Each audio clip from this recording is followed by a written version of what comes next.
Assalamualaikum warahmatullahi wabarakatuh. Selamat pagi adik-adik. Kita kembali lagi bertemu di pelajaran gambar teknik mesin. Jadi untuk pagi ini saya di sini akan menerangkan masalah fungsi dan peralatan gambar teknik ya.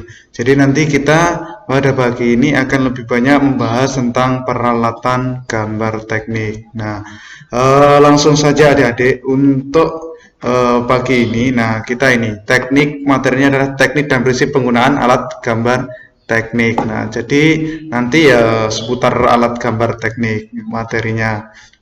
Nah, sebelumnya adik-adik, sebelum kita masuk ke peralatan gambar teknik, nah sebenarnya tujuan pembelajaran dari ini adalah endingnya ya mengetahui peralatan gambar teknik dan fungsinya. Jadi nanti adik-adik bisa mengetahui peralatan gambar teknik dan fungsinya itu apa. Nah, terus yang kedua itu mampu mengoperasikan peralatan gambar teknik manual. Jadi adik-adik nanti akan dibahas juga di materi bahwa nanti cara menggambar itu ada dua memang, yang manual atau secara manual menggunakan pensil dan lain-lain, dan yang kedua bisa menggunakan komputer. Nah itu. Nah nanti adik-adik untuk materi saat ini atau materi pagi ini kita akan lebih banyak ke peralatan gambar teknik manual. Nah sebelumnya adik-adik kita harus tahu dulu pengertian gambar teknik. Jadi gambar teknik itu apa sih? Nah, gambar teknik itu adik-adik adalah gambar yang terdiri dari simbol, garis dan tulisan tegak yang bersifat tegas. Jadi nanti adik-adik gambar teknik itu ya dibuat dari beberapa garis itu, terus simbol dan tulisan. Nah, digunakan untuk memberikan penjelasan lengkap tentang suatu benda atau konstruksi berdasarkan ketentuan standar teknik yang sudah disepakati oleh badan standarisasi baik nasional maupun internasional. Nah, tujuannya adik-adik, jadi simbol, garis, dan tulisan tegak itu tujuannya untuk memberikan penjelasan yang lengkap. Nah, penjelasan dari siapa ke siapa? Penjelasan dari drafter atau yang menggambar ke operator atau nanti pelaksana. Entah itu nanti kalau gambar mesin ya operator mesinnya, atau nanti kalau arsitek bangunan rumah ya bagian pengawasnya, dan kurang lebih seperti itu. Jadi fungsinya simbol, garis, dan tulisan tegak yang digambar di gambar teknik itu tadi untuk sebagai alat komunikasi ya, atau alat penyampai ya komunikasi lah, alat komunikasi. Nah itu. Nah terus itu semua harus ada aturannya, ada deh. Jadi kita nggak bisa seenaknya menggambar. Nanti di gambar teknik itu ada aturan yang sudah disepakati. Jadi ada badan standar yang memang sudah disepakati oleh badan standarisasi nasional maupun internasional. Nah ini fungsinya apa? Badan standarisasi ini atau standar yang digunakan ini fungsinya untuk menyamakan persepsi ya dari. Jadi antara si penggambar dengan yang penerima gambar nanti bisa persepsinya sama karena memang sudah diatur di standarisasi baik nasional maupun internasional. Nah itu adik-adik. Nah untuk badan standarisasi sendiri banyak, ada yang diantaranya JIS ya, di situ Japanese Industrial Standard, ini standarisasi yang digunakan di Jepang. Nah, terus ada ISO. Nah, ISO ini International Organization for Standardization. Nah, inilah yang paling banyak dipakai di dunia, termasuk di Indonesia. Jadi kalau di Indonesia itu kita memakai badan standarisasi ISO. Jadi itu tadi International Organization for Standardization.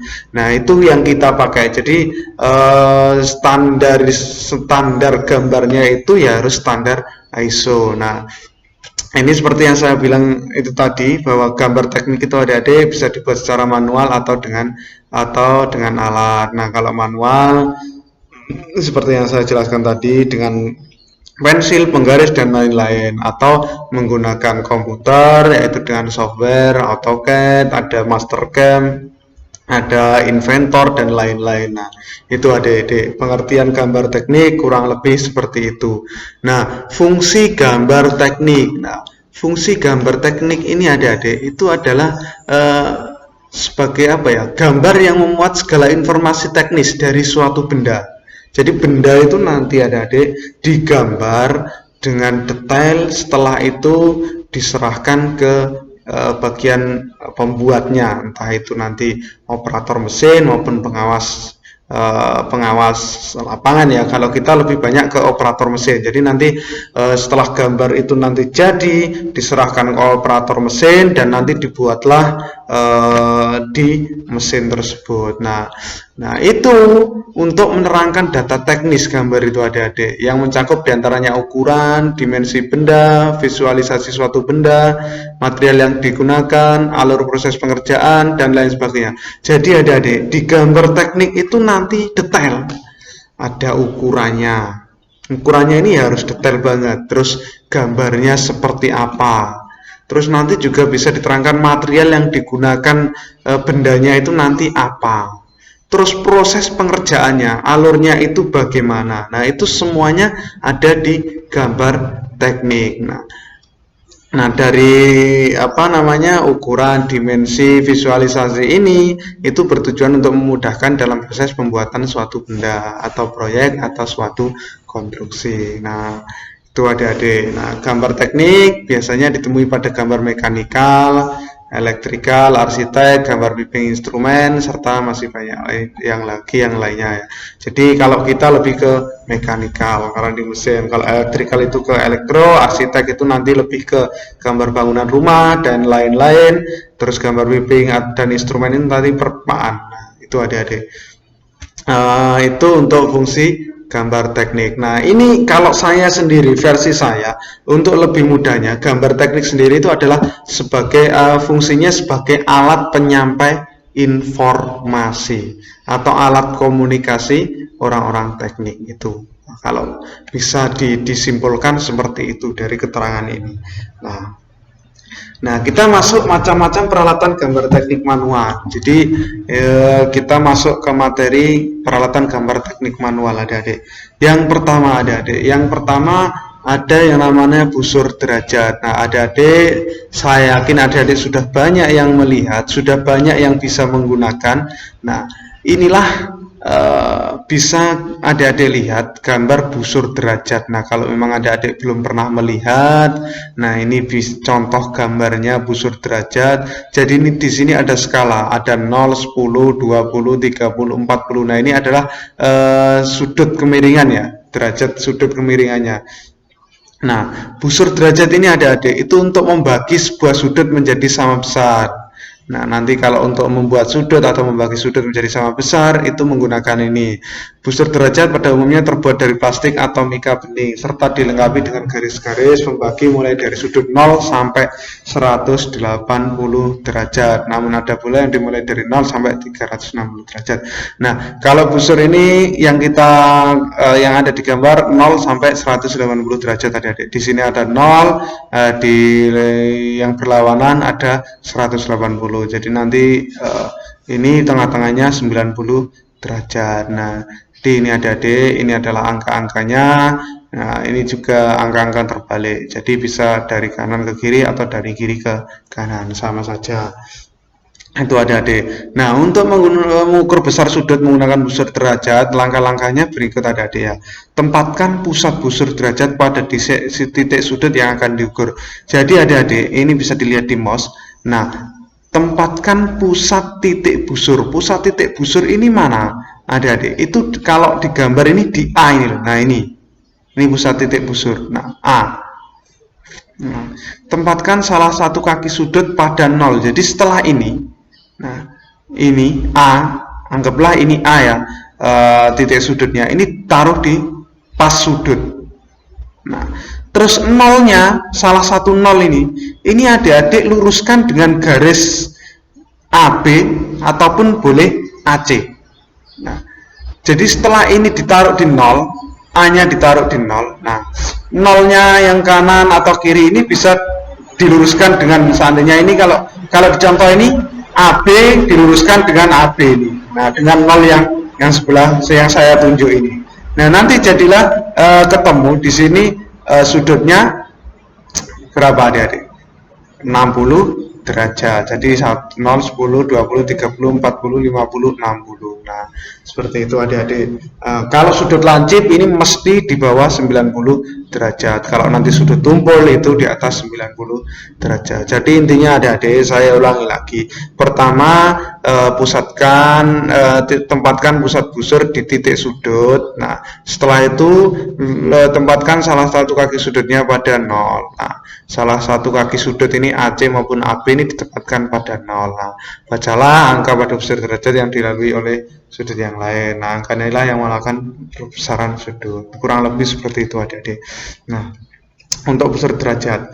Yang kedua, kita masuk ke kertas gambar. Wah, ini gambarnya kok masih. Nah, kertas gambar adik-adik. Nah, ini kertas gambar. Nah, kertas gambar adik-adik. Jadi kertas gambar juga dipelajari di gambar teknik. Nah, kertas gambar ini biasa digunakan untuk membuat gambar teknik adik-adik.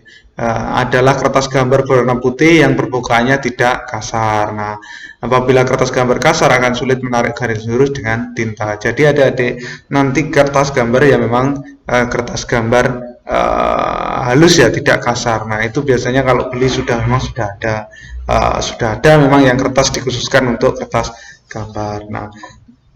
Nah, kertas gambar sendiri itu adik-adik itu dibagi menjadi 3 jenis.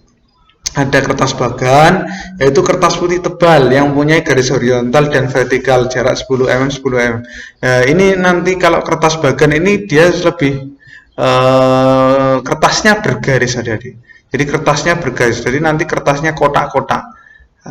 Ada garisnya kotak-kotak itu. Itu fungsinya untuk membuat gambar sementara yang dihasilkan dari pengukuran dengan skala yang bukan sebenarnya. Nah, itu adik-adik, itu kertas bagan. Terus yang kedua, kertas putih tebal, yaitu kertas gambar yang biasa sering digunakan untuk membuat gambar dengan skala dan ukuran yang sebenarnya. Jadi nanti yang kita gunakan itu adalah kertas putih tebal atau kertas gambar yang kertas putih tebal yang kita gunakan. Seperti yang adik-adik beli di saat SMP ya, mungkin saya yakin sudah pernah, itu sering ada kertas kertas gambar. Nah, itu termasuk dalam nomor 2 ini, kertas putih tebal. Nah, itu adik-adik. Nah, untuk yang ketiga ini yang mungkin adik-adik belum pernah melihatnya. Nah, kertas kalkir, yaitu kertas transparan yang biasa digunakan untuk membuat gambar dengan tinta. Kertas kalkir ini adik-adik, jadi nanti pembuat gambarnya sudah tidak dengan pensil, tapi ada nanti kita bahas yang namanya peralatan gambar rapido. Jadi rapido itu nanti fungsinya itu digunakan untuk menggambar di kertas kalkir ini adik-adik. Memang dia transparan seperti plastik seperti itu jadi kertasnya. Tidak seperti kertas biasa. Dan itu memang sudah dikhususkan untuk membuat gambar dengan tinta. Dalam hal ini dengan pensil rapido adik-adik.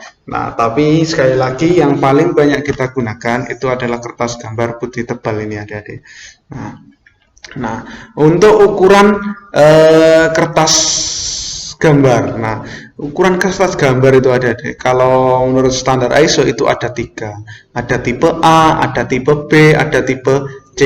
Nah, yang digunakan untuk menggambar itu adalah tipe A. Kalau tipe B dan C ini beda kegunaannya. Kayak tipe C contohnya itu untuk amplop dan lain-lain. Nah, untuk gambar atau di alat perkantoran ya adik-adik, untuk percetakan dan perlengkapan kantor. Nah, itu semuanya menggunakan kertas standar tipe A. Nah, ISO sendiri adik-adik ini sudah saya bilang tadi, ISO ini standar internasional yang kita pakai. Nah, dasar perhitungan kertas tipe A adalah ukuran A0. Nah, A0 ini luasnya 1000 mm persegi atau 1 meter persegi. Nah, setiap angka yang terdapat di sebelah huruf A menunjukkan bahwa ukuran kertas A tersebut adalah setengah dari ukuran kertas sebelumnya. Nah, kertas A1 adalah setengah dari kertas A0. Kertas A2 seperempat dari kertas A0. Jadi adik-adik, dari sekian banyak ini, kalau adik-adik nggak usah menghafalkan semuanya. Nah, adik-adik cukup menghafalkan satu. Nah, satu ini gimana Pak? Kenapa kok harus menghafalkan satu? Contohlah, kertas yang paling banyak digunakan itu adalah A4. Kalau gambar ya A3, kalau tidak A3, A4. Itu yang paling banyak digunakan. Nah, hafalkanlah satu ukuran kertas gambar A4. Contoh di sini ada 210, terus lebarnya ya, panjangnya 297. Nah, tuh. Nah, kalau nanti ditanya A3 bagaimana Pak? Saya hafalnya A4. Kalau ditanya A3 gampang. Tinggal panjangnya A4 ini jadi lebarnya A3. Dan lebarnya A4 ini dikali 2 jadi panjangnya A3. Jadi panjangnya A4 itu jadi lebarnya A3. Lebarnya A4 dikali 2 jadi panjangnya A3. Seterusnya. Nah, contoh di sini. Nah, 37 seandainya panjangnya A10 ya, jadi lebar. Nah, 26 dikali 2 52. Nah, 52 jadi lebar, terus 37 kali 2 jadi 74. Nah, seterusnya seperti itu. Jadi kalau saya paling mudah itu menghafal A4 karena memang dia ada di tengah-tengah. Kalau nggak A4 ya A3. Nah, itu adik-adik. Nah, kita masuk ke pensil gambar. Nah, pensil gambar ini adik-adik itu adalah alat gambar yang paling sering dipakai untuk latihan gambar teknik dasar. Pensil gambar terdiri dari batang pensil dan isi pensil. Nah, pensil gambar ini sendiri fungsinya untuk membuat garis adik-adik. Membuat garis dalam gambar teknik, itu fungsinya. Nah, pensil gambar berdasarkan bentuk itu dibagi menjadi dua. Nah, A ini adalah pensil batang. Pada pensil ini antara isi dan batangnya menyatu. Untuk menggunakan pensil ini harus diraut terlebih dahulu. Habisnya isi pensil bersamaan dengan habisnya batang pensil. Ini pensil biasa itulah dia. Ada 2B, HB dan lain-lain. Itu termasuk pensil batang. Nah, ini memang harus diraut dulu. Diraut dengan cutter dan lain-lain. Nah, terus yang kedua adik-adik.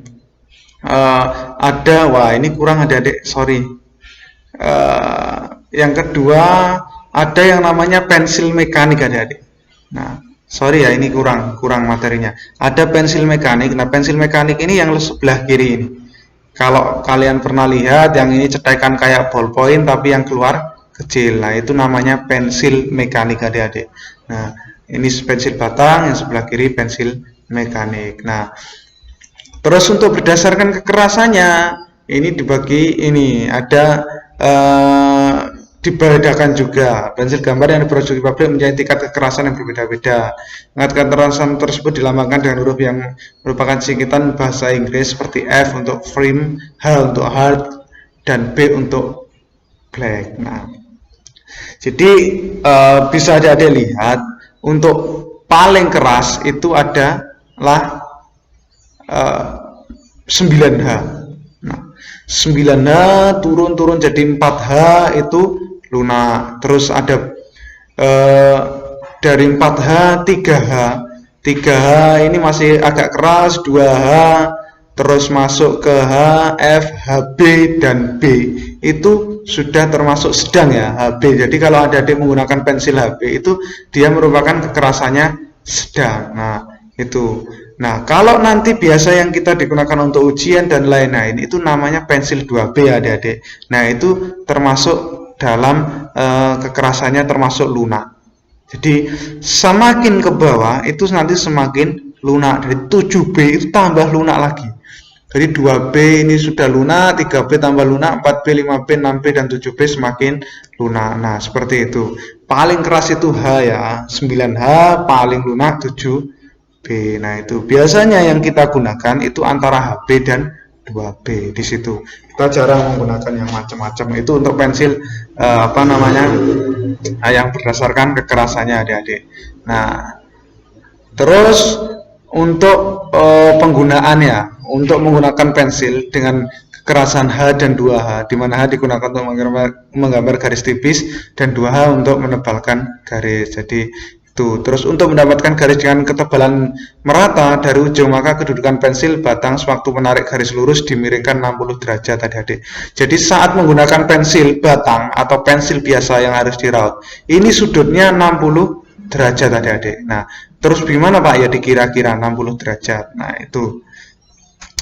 Selama menarik garis diputar dengan telunjuk dan ibu jari. Nah, fungsinya apa? Biar kelancipannya ini tetap terjaga. Kalau tidak diputar, dia akan tumpul. Dan kalau tumpul ini nanti ketebalan garisnya berbeda, adik-adik. Jadi fungsinya diputar ini untuk menjaga kelancipan pensil. Nah, untuk membuat garis menggunakan pensil mekanik, posisi pensil harus tegak lurus. Nah, beda lagi kalau pensil mekanik harus tegak lurus. Jadi tegak lurus ini ya ke atas, full tegak lurusnya, supaya garis yang dihasilkan mempunyai ketebalan yang sama. Nah, hal yang perlu diingat adalah jangan memanjangkan isi pensil terlalu panjang. Kalau mekanik jangan terlalu panjang karena memang isinya gampang patah. Itu adik-adik. Nah, itu adik-adik untuk pagi ini, jadi cukup sekian. Terima kasih. Apabila ada kurang lebihnya mohon maaf. Dan memang kalau adik-adik nanti bisa punya pengetahuan yang lebih, silahkan bisa di-share ke saya. Terima kasih. Saya akhiri. Wassalamualaikum warahmatullahi wabarakatuh.